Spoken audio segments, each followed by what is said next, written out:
시간 하나님께서 우리에게 주시는 말씀 구약성경 전도서 3장 11절에서 18절까지의 말씀입니다. 3장 11절부터 18절까지 말씀 우리 저와 여러분이 다 같이 한 목소리로 말씀 같이 봉독하겠습니다. 시작. 하나님이 모든 것을 지으시되 때를 따라 아름답게 하셨고 또 사람들에게는 영원을 사모하는 마음을 주셨느니라. 그러나 하나님이 하시는 일의 시종을 사람으로 측량할 수 없게 하셨도다. 사람들이 사는 동안에 기뻐하며 선을 행하는 것보다 더 나은 것이 없는 줄을 내가 알았고 사람마다 먹고 마시는 것과 수고함으로 낙을 누리는 그것이 하나님의 선물인 줄도 또한 알았도다. 하나님께서 행하시는 모든 것은 영원히 있을 것이라 그 위에 더할 수도 없고 그것에서 덜할 수도 없나니 하나님이 이같이 행하심은 사람들이 그의 앞에서 경외하게 하려 하심인 줄을 내가 알았도다. 이제 있는 것이 옛적에 있었고 장래에 있을 것도 옛적에 있었나니 하나님은 이미 지난 것을 다시 찾으시느니라. 또 내가 해 아래에서 보건대 재판하는 곳 거기에도 악이 있고 정의를 행하는 곳 거기에도 악이 있도다. 내가 내 마음속으로 이르기를 의인과 악인을 하나님이 심판하시리니 이는 모든 소망하는 일과 모든 행사에 때가 있음이라 하였으며 내가 내 마음속으로 이르기를 인생들의 일에 대하여 하나님이 그들을 시험하시리니 그들이 자기가 짐승과 다름이 없는지를 깨닫게 하려 하심이라 하였노라. 아멘. 네. 정말 힘들고 어려웠던 다사다난했던 2020년이 이제 며칠 남지 않았습니다. 오늘이 27일이니까 만 4일 정도 남았나요? 정말 얼마 남지 않았습니다. 오늘이 마지막 주일입니다. 우리 송년 예배로 드리는 그 예배이기도 합니다.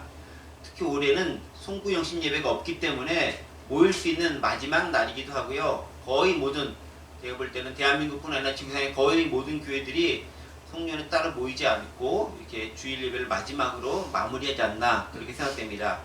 그러면서 올 한 해 북악하늘 공동체는 어떻게 지내왔나를 조금 돌아보는 시간을 가졌습니다. 제가 여기 계신 분들에게는 카드 정도만 보내고 따로 선교 편지를 보내진 않았지만 저희를 좀 도와주신 분들에게 제가 선교 편지를 보냈습니다. 그곳에서 올 한 해를 돌아보는 내용을 제가 몇 가지 적은 것이 있습니다. 크게 4가지 측면에서 북악하늘과 관련된 사항들이 이러한 것이 있었습니다 라고 기록된 것들이 있습니다.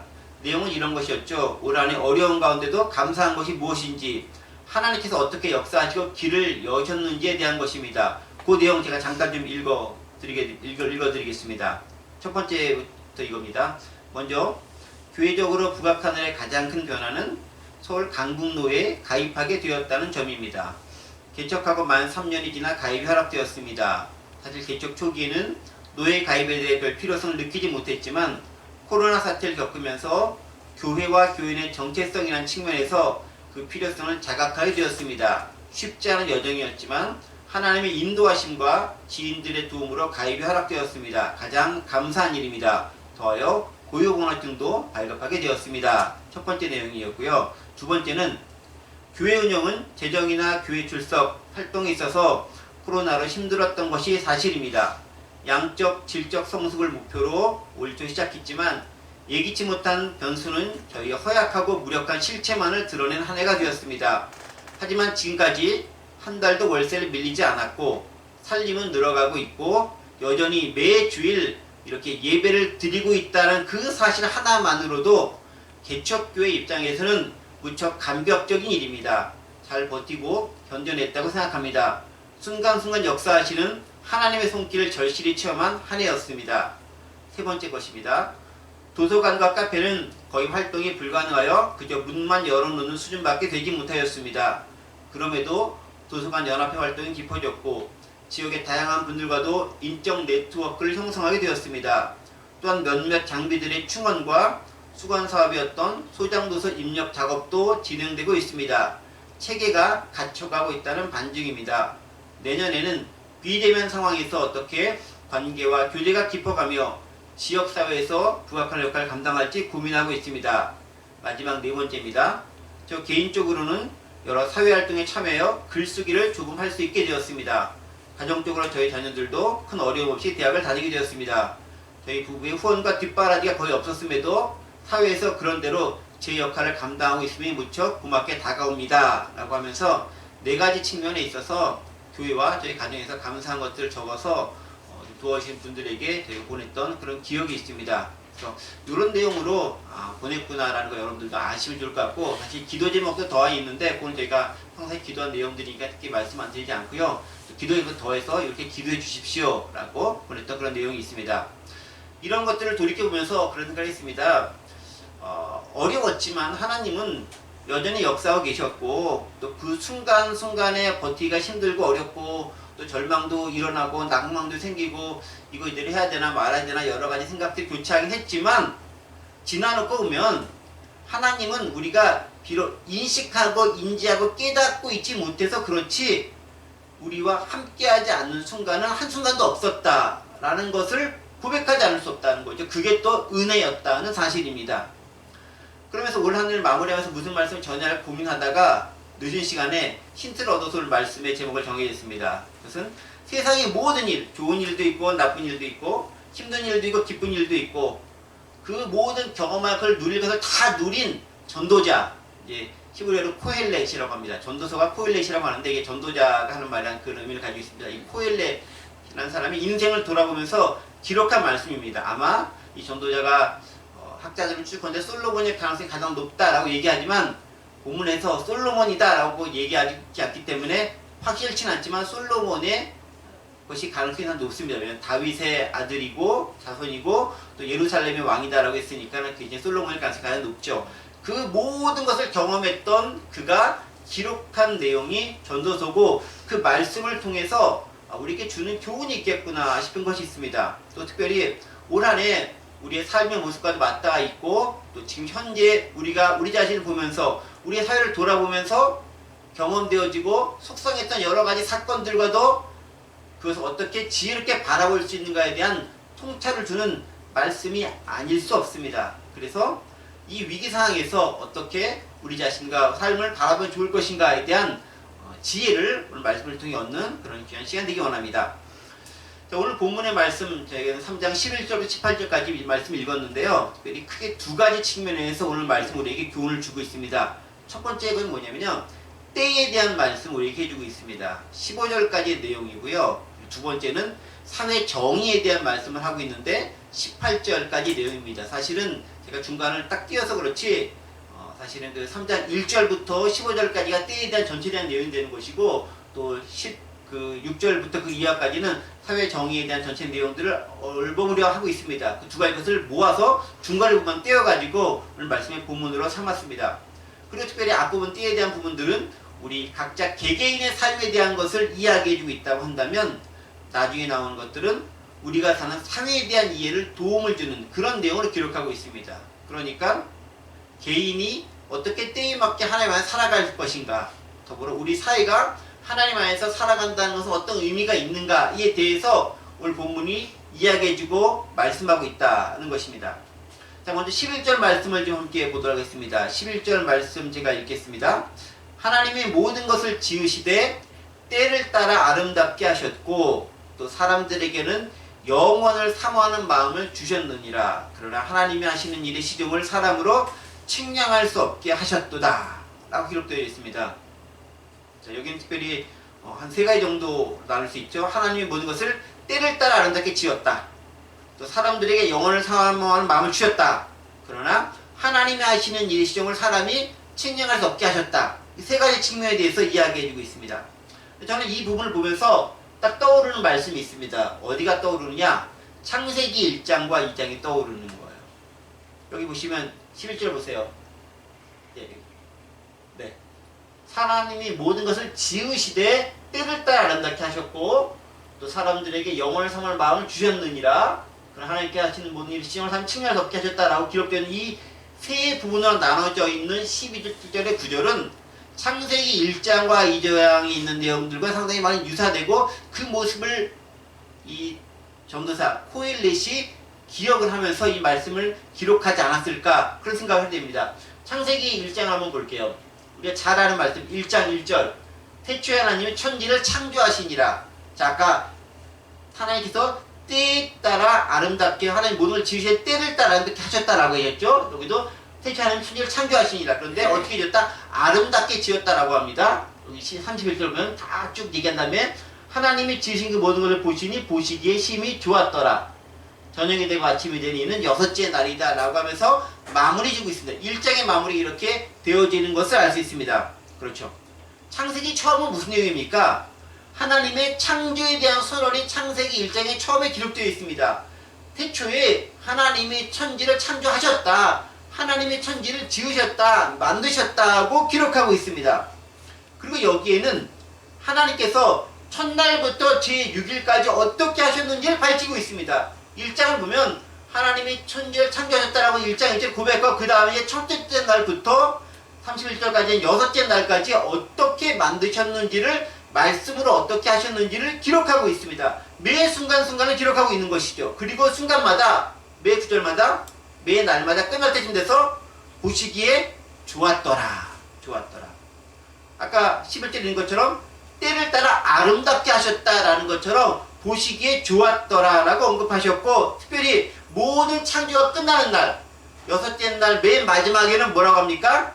보시기에 심히 좋았더라. 베리 베리 굿이라고 고백하는 거죠. 매우 매우 아주 좋았다. 아주 아름다웠다 라고 고백하고 있다라는 거죠.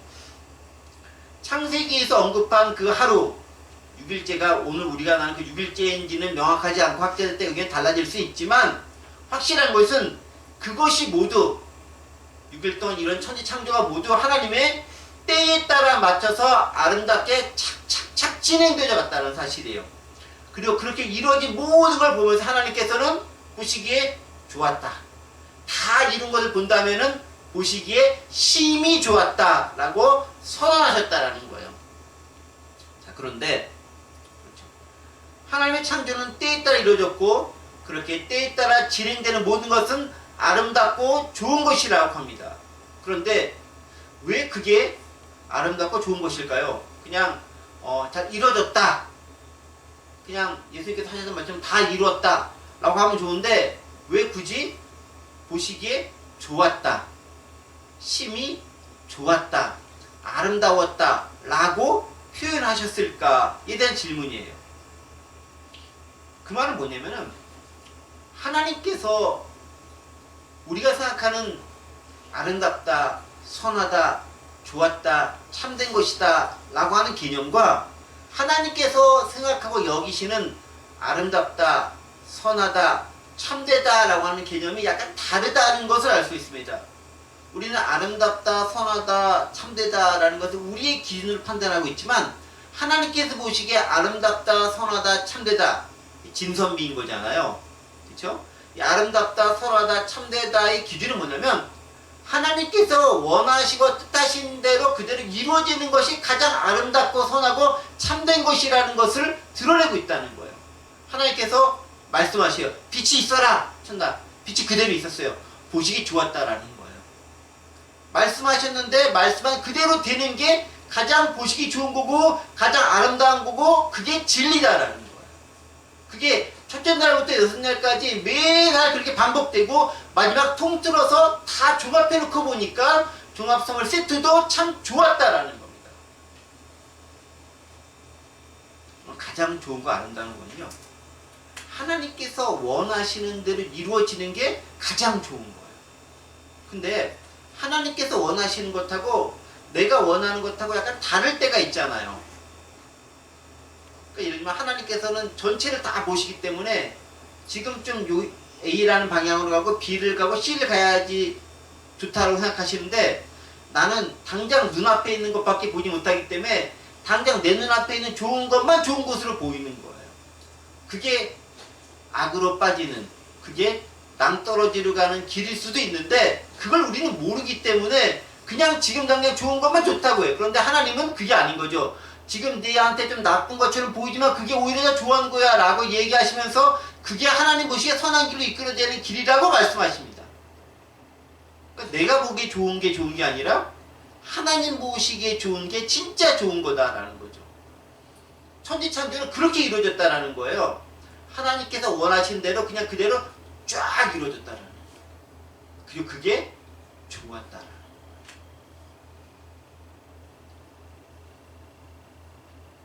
하나님의 창조는 아름다운 것이고 좋은 것이었습니다. 그리고 이어지는 창세기는 인간의 창조에 대해서 또 이야기하십니다. 창세기 2장 7절과 8절을 보면 인간을 어떻게 지었는지가 기록되어 있습니다. 이렇게 기록되어 있죠.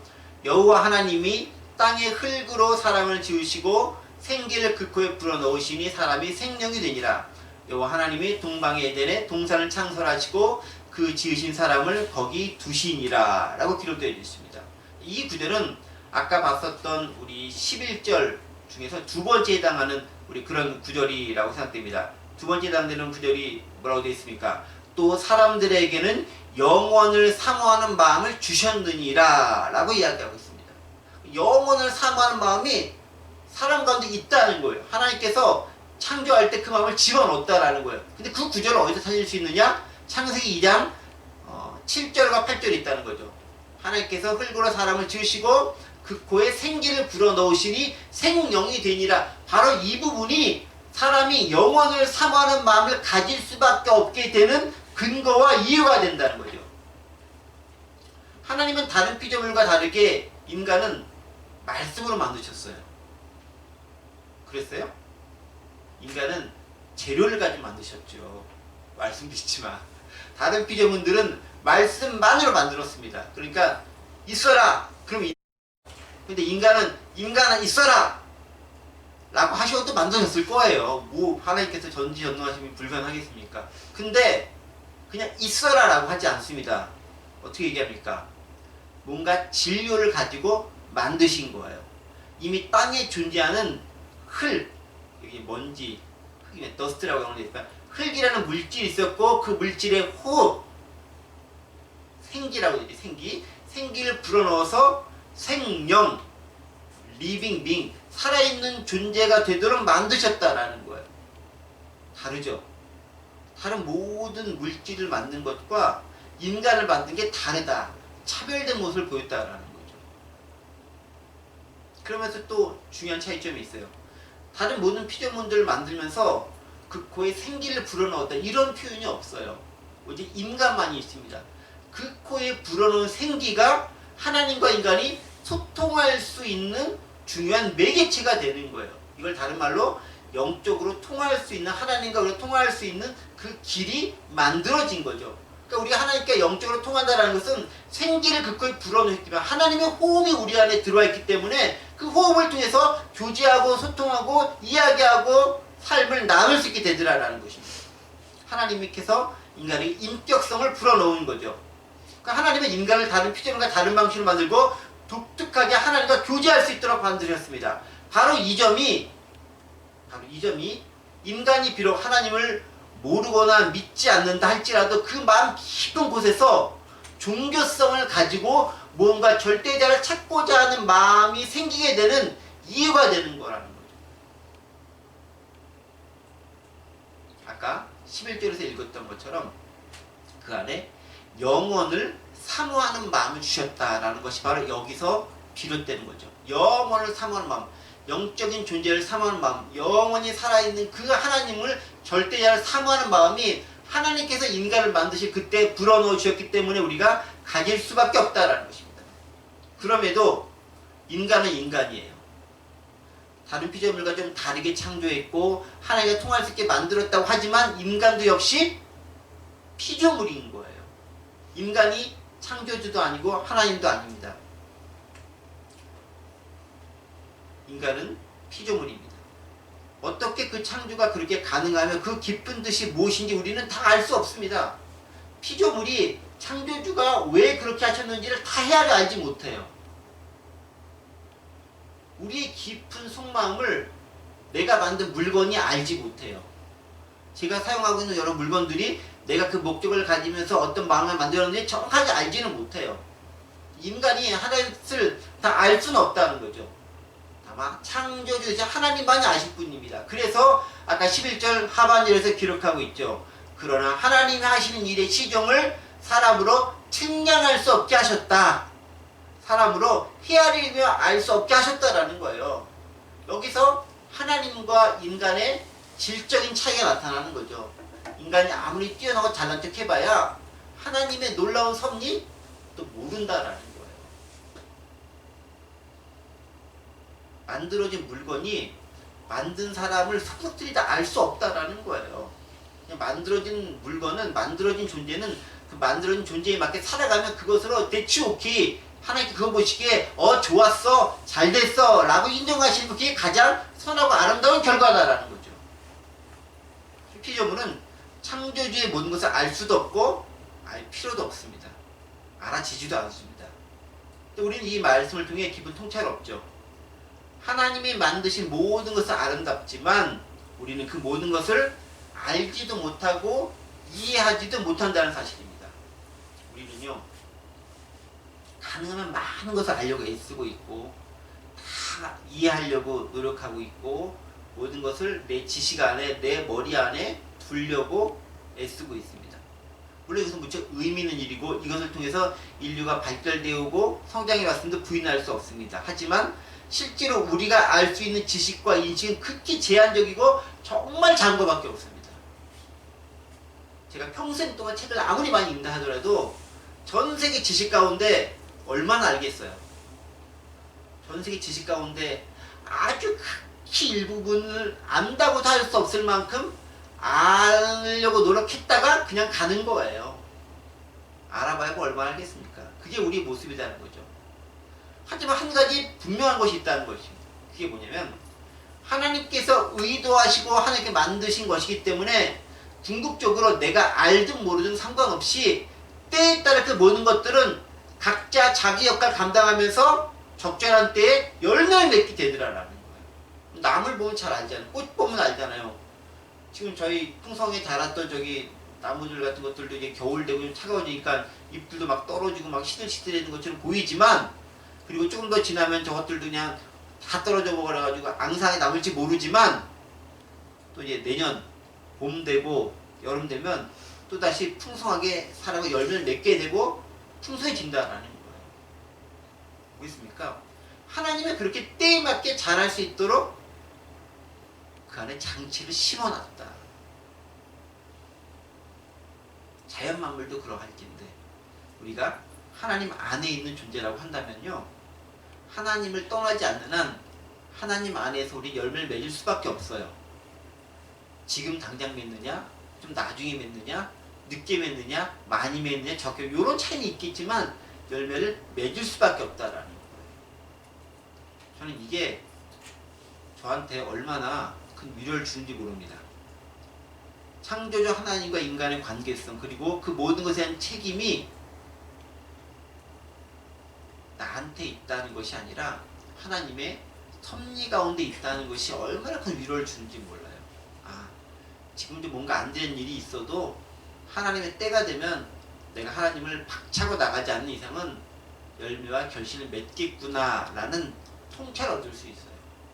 그게 참 큰 위로가 된다는 거죠. 더불어 내가 원하는 바로 그때에, 바로 그 시점에 뭔가 이루어지지 않아도 하나님의 때, 나는 잘 모르지만 하나님의 때, 그 카이로스의 때에 이루어질 수 있기 때문에 또 그렇게 하실 것이기에 낙심치 않은 이유가 되기도 합니다. 우리의 연약한 본성과 우리 연약한 제한적인 성질은 모든 것을 통제하기 원하고 그것이 안 됐을 때 불안하고 힘들어하고 답답해하고 때로는 공포에 쌓이기도 합니다. 하지만 바로 그 점, 즉 내가 모든 것을 통제하려고 하지만 결과 아무것도 할 수 없다는 바로 그 사실이 하나님을 믿지 않는 사람들에게 엄청 불안과 공포와 초조함을 안겨줄지 모르겠지만 하나님을 신뢰하는 우리에게는 언젠가 때가 되면 하나님께서 이루신 것을 믿기에 내가 낙심하지 않고 살아갈 수 있는 근거와 힘과 위로가 된다는 사실이에요. 똑같은 사실이지만, 똑같은 현상이지만 누군가에게, 하나님을 믿지 않는 사람들에게는 내가 다 해야 되기 때문에 감당할 수 없는 일들로 인해 불안과 초조와 절망 가운데 살 수밖에 없지만, 똑같은 안 되는 사실이지만 나는 하나님 안에 있기 때문에, 그것이 하나님께서 이루실 것을 믿고 있기 때문에 희망과 위로와 격려로 다가갈 수 있다는 거죠.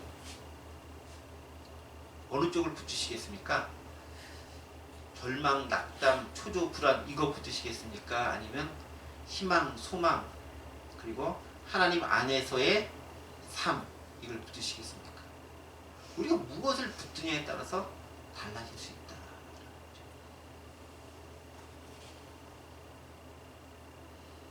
하나님께서 때를 주관하시고 때에 따라 이루시는 분이기 때문에 그렇습니다. 그렇기 때문에 우리에게는 뭐가 생기냐면요, 자유가 생겨요. 자유. 내가 모든 것을 주관하고 통제하려는 것으로부터의 자유입니다. 근데 많은 사람들이 이거를 갖기 원하잖아요. 통제권을 갖기 원하잖아요. 내가 다 통제할 수 있고 지배할 수 있고 컨트롤할 수 있고 이 안에 딱 넣어두려고 하고, 이 안에 주려고 하는 게 인간의 본성이고 기업의 본성이고 인간 공동체의 본성이에요. 가능하면 통제 안에 두려고 하는 게 우리의 모습이라는 거죠.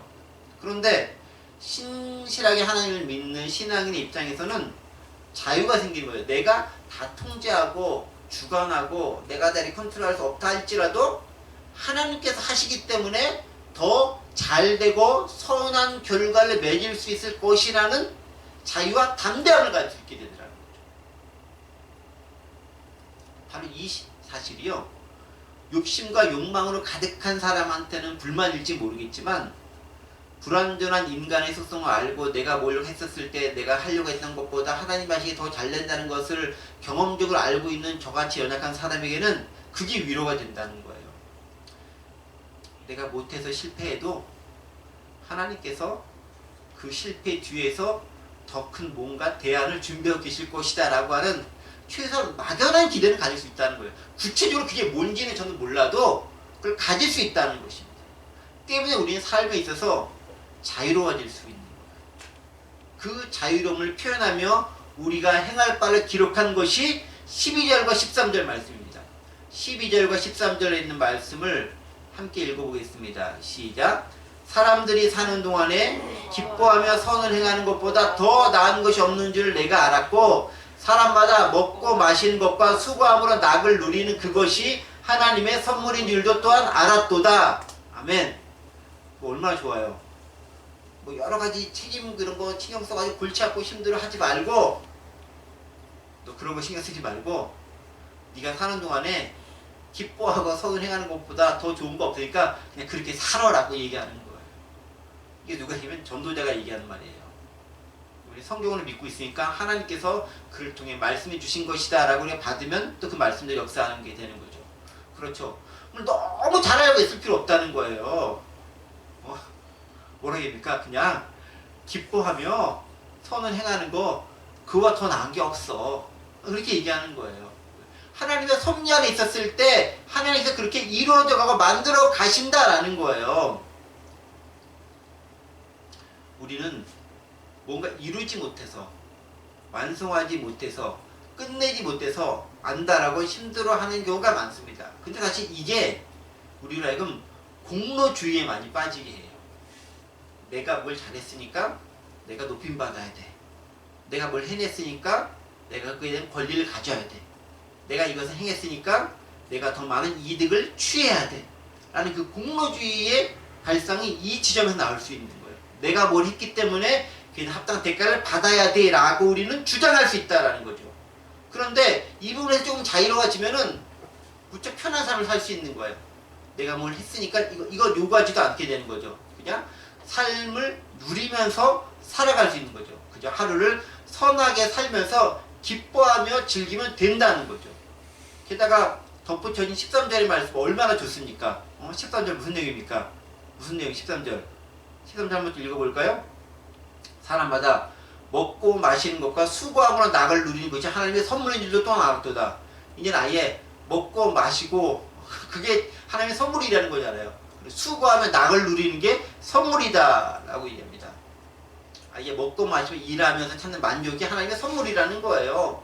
그러니까 다른 게 아니라 내가 뭘 먹고 뭘 마시고 일하면서 소소한 기쁨, 그게 하나님의 선물이라는 거예요. 그것을 누리라라는 거예요. 오늘 맛있는 거 먹었으면 아 맛있는 거 잘 먹었네 라고 행복하면서 누리며 사는 거예요.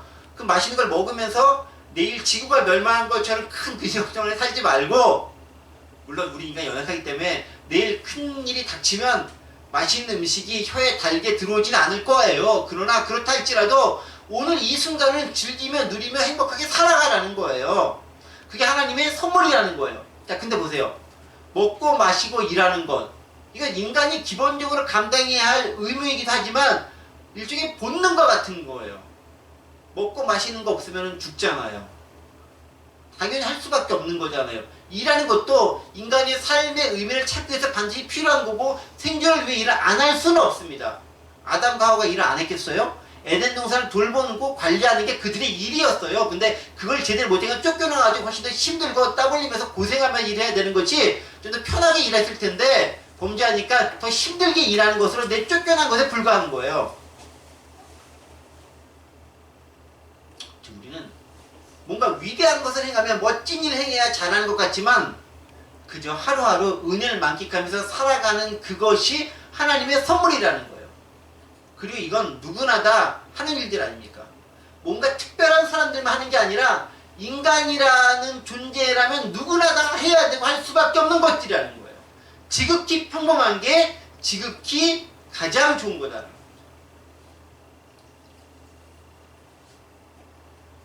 14절 말씀도 보겠습니다.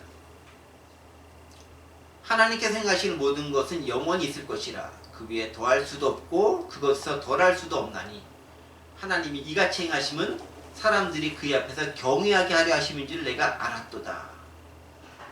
더불어서 14절의 말씀은요. 우리가 할 수 있는 것 외에 더 주시는 모든 것들이 하나님의 은혜다라는 걸 선포하고 있어요. 보세요. 사실 우리가 모든 것을 다했고 그에 따른 대가를 받아야 된다라고 생각할 수 있습니다. 그렇죠? 내가 어떤 일 했어. 나는 어떤 일 했으니까 그에 따른 대가를 받아야 돼라고 생각할 수 있어요. 그런데 곰곰이 생각해 보세요. 우리는요. 우리가 실제로 행하는 것보다 훨씬 더 많은 것을 얻고 있어요. 많은 걸 누리고 있습니다. 따져볼까요? 생각하지 않아서 그렇지 우리 많이 듣는 거잖아요. 공기 내가 뭐 해가지고 얻습니까? 지구에 사니까 당연히 누리는 거잖아요. 물 이런 거 땅 이거 없으면 어떻게 건물을 짓고 뭘 해요. 땅, 공기, 물 우리는 당연한 걸 생각하지만 이것은 우리가 가장 어렵게 구할 수 있고 만들 수 있는 거예요. 여러분 그 우주에 가가지고 가장 필요하고 원하는 게 뭔지 아십니까? 어떻게 공기를 만들 것인가? 어떻게 물을 만들 것인가? 지금 그 미국 같은 경우에는 이제 우주를 위한 그런 부서가 생겼어요. 그래서 이제 지구사에는 더 이상 할 일이 없으니까 우주에 나가서 먼저 선점하려 하고 있어요. 근데 거기서 그들이 해야 될 가장 큰 일이 뭐냐면은 물이 있나 없나 이거 찾는 거예요. 우리는 너무 당연하듯이 그런 염두에 두지 않는 것인데 그게 물이에요. 근데 물이 없으면은 다른 것들은 기본이 있을 수가 없는 거예요. 땅, 흙 이거 없으면 존재할 수 없는 거예요. 공기 없으면 아무것도 안 되는 거예요. 근데 우리는 이것을 그냥 은혜로 입고 살고 있잖아요. 이게 엄청 대단하고 놀라운 거예요. 공짜로 누리며 살고 있다는 거죠. 우리가 노동을 행하는 것들이 있지만 그것보다 훨씬 많은 것들을 누리고 살고 있는데 그게 은혜다라는 거예요. 사실 우리가 행하는 것, 산출하는 것은 내가 생산하는 거 얼마 되지 않아요. 죄다 기반 시설이 있기 때문에 그 생산하는 것이 가능한 거예요. 내가 노력을 해가지고 뭘 만들었다, 공개 만들었다, 내가 다 한 것 같죠, 천만에. 그걸 만들어줄 수 있는 공장이 있어야 되고, 땅이 있어야 되고, 기계가 있어야 되고, 누군가를 설계를 해야 되고, 만들어 그것이 뒷받침되어져야 가능한 거라는 거예요. 또 버스 타고 어딜 간다고 칩시다. 버스 기사가 우리를 목적지까지 데려다 준 일을 그 사람 해서 내가 뭔가를 만들었다라고 하지만 본인은 내가 운전을 잘해서 그렇지만 그 외에 그 버스 자체가 존재해야 되고 버스가 다닐 수 있는 길이 있어야 되고 버스가 만들어질 철이 있어야 되고 플라스틱이 있어야 되고 고무가 있어야 되고 그것들을 누군가 고안하는 사람들의 생각이 있어야 되고 이 모든 것들이 기반이 되어져 있지 않으면 아무리 운전을 잘해도 말짱꽝이라는 거죠.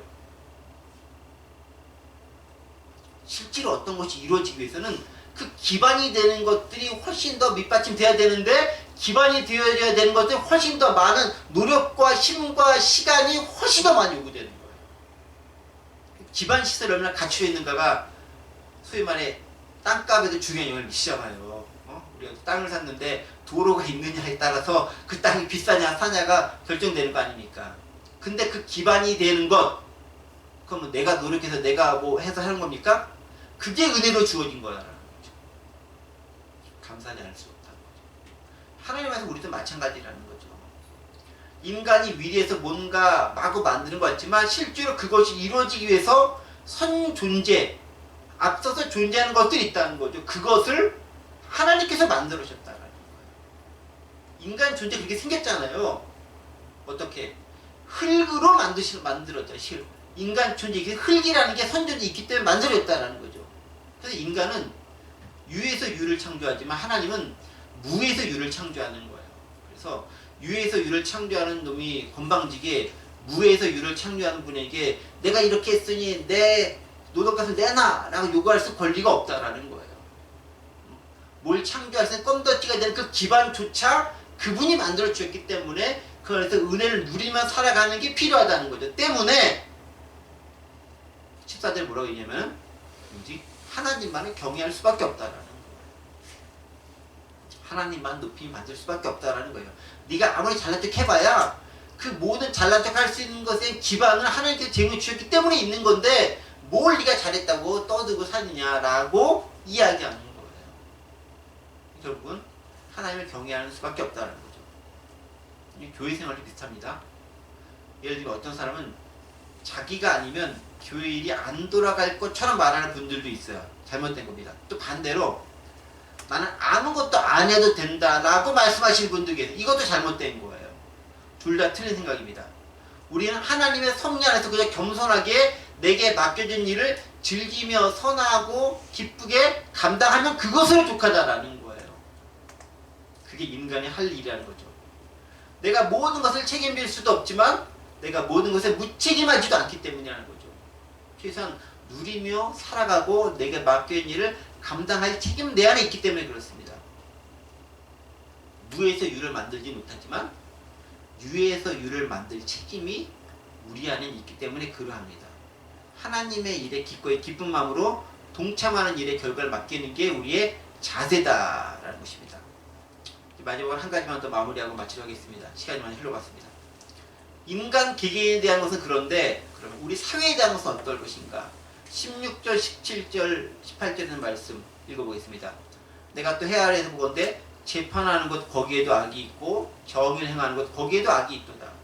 내가 내 마음속에 이르기를 의인과 악이라 하나님이 심판하리니 이는 모든 소망이고 모든 행사에 때가 있음이라 하였으며 라고 기록하고 있습니다.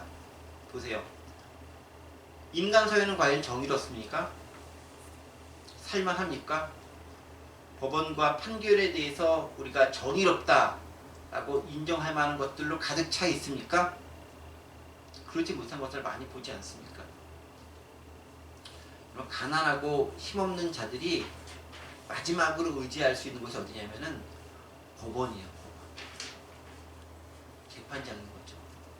그래서 복음서에도 보면은 가난한 과부가 계속 판사를, 재판장을 괴롭게 하는 거예요. 다른데 어떻게 할 수 없으니까 그분께만이라도 해서 어떻게 내가 내 권리를 찾아보겠다라는 거예요. 죽지 않게 만들어달라라는 거예요. 그런데 그 힘없는 자들의 최후의 보루인 법원이 정의롭지 못한다면, 그 법원이 타락했다면, 그 법원이 무너졌다면 어떻게 될까요? 여러분, 우리가 지난해까지 봤던 하박국 선지자가 그 내용인 거잖아요. 예루살렘에서 뭐가 문제였습니까? 법원이, 재판장이 구분 판결을 하더라라는 거예요. 이게 최후의 하나님 보시기에 악하다의 최후로 선언하는 거인 거예요. 다른 여러 가지 사회활동 가운데 악한 것들과 악이 있을 수 있어요. 그것들을 판가름 해주는 법원이 올바라야 되는 거예요.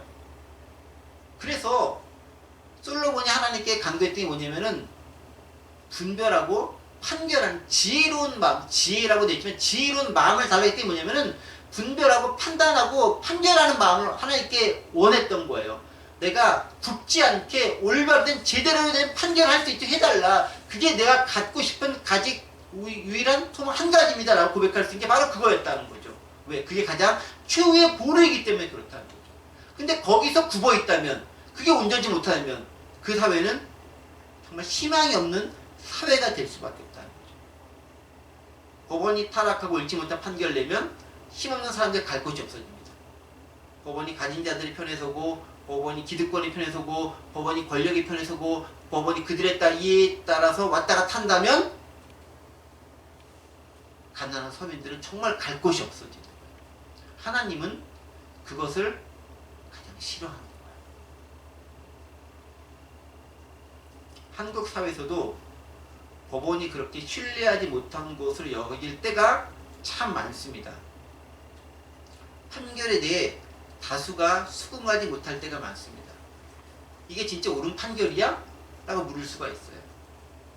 근데 이제 판사들이나 이런 분들은 소위 말해서 판결에 대해서 어떠한 처벌이라던가 어떠한 그때 결과에 대한 책임을 지지 않기 때문에 판결하고 끝이겠지만 그 판결로 인해서 잘못된 결과를 받아들여야 되는 사람들이 존재하고 생기게 된다면 그 책임에서 과연 그가 인간 사회에서는 책임을 지지 않는다고 얘기했지만 진짜 그가 책임을 지지 않을 수밖에 없을 것인가 에 대해서 질문해 봐야 됩니다.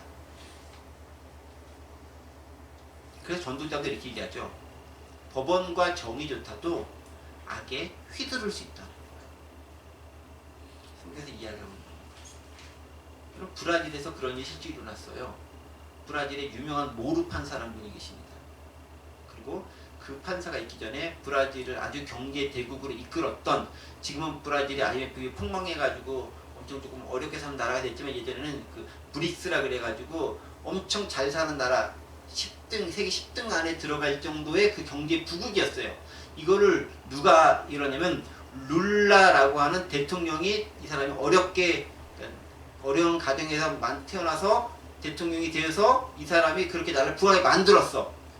그런데 이 사람이 완벽하게 잘한 것은 없겠지만 잘못된 있었겠죠. 그 부분에 대해서 이 모르라고 하는 판사가 걸고 넘어지고 하면서 이 사람을 다 잡아놓았어요.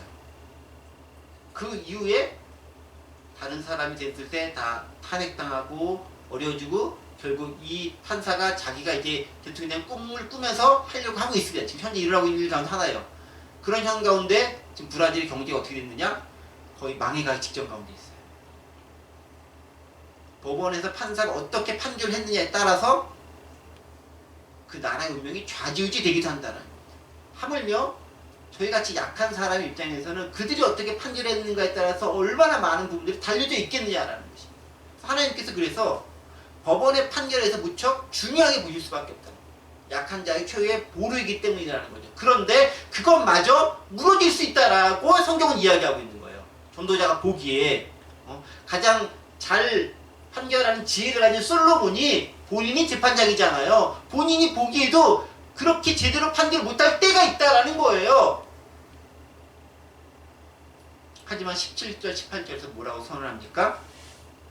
결국 이 모든 것들을 하나님께서 심판하신다. 그러니까 그 순간순간 보면은 그것 때문에 억울해서 미쳐 죽을 것 같은데, 그러나 그것도 넓게 보면은 그 굽어진 것을 통해서도 하나님께서는 또다시 옳은 길로 가게 만드시더라라는 거예요. 그게 하나님의 공의다. 하박국을 통해서 그거 배웠잖아요. 그렇게 망해가고 있으니까 바벨론을 통해 다시 일어날 수 있도록 채찍 한번 주고 정신 차리도록 만들어서 다시 하나님께 나아갈 수 있도록 만들어줬다라는 거죠. 마찬가지라는 것입니다. 그래서 우리는요, 너무 실망할 필요도 없어요. 너무 절망할 필요도 없어요. 또 어떤 거 하나 잘됐다고 해서 너무 좋아할 것도 없어요. 그저 말씀에 기록된 대로 오늘 하루 하나님 안에서 기뻐하고 즐거워하고 선하게 하루하루를 살아가는 것이 은혜고 그것으로 족한 줄 알면 된다는 거죠. 그게 세상을 특별히 험하고 악하고 속상하고 안 좋은 소식들로 가득한 세상에서 그 세상을 관조하면서 나름대로 이겨낼 수 있는 삶의 지혜라는 거예요. 그렇다고 아무것도 하지 말라는 게 아니라 내 삶에 최선을 다하면서 하나님 안에서 기도하며 열심히 삶을 살아가라는 거죠. 뭘 믿으면서? 하나님의 때를 기다리면서 살아가라는 겁니다. 그랬을 때 하나님께서 그를 버리지 않고 하나님의 계획이 하나님의 때 가운데서 온전히 성취될 날이 올 것입니다. 바로 그러한 날들을 기대하면서 살아가는 저희가 되어야 됩니다. 바로 그때는 하나님의 역사하신 때입니다. 하나님이 일하시는 때입니다. 때에 맞게 이루어지는 것이 아름답고 선합니다. 근데 인간은 그 때를 모릅니다. 때문에 우리는 우리에게 맡겨진 하루의 삶을 즐기며 선하게 삶을 살아야 됩니다. 그러면 개인이든 사회든 하나님은 하나님의 때에 맞게 선을 이루십니다. 우리 인간은 그것을 믿으며 살아가는 것입니다. 코로나 시대에 아픔이 있는 시대에 좋지 않은 소식들만 가득한 이 시대에 우리가 이 시대를 이겨낼 수 있는 나름대로의 소심하지만 꼭 필요한 방법이 아닐 수 없습니다. 희망을 가지고 살아가실 수 있는 저와 여러분들 되시기를 간절히 원합니다.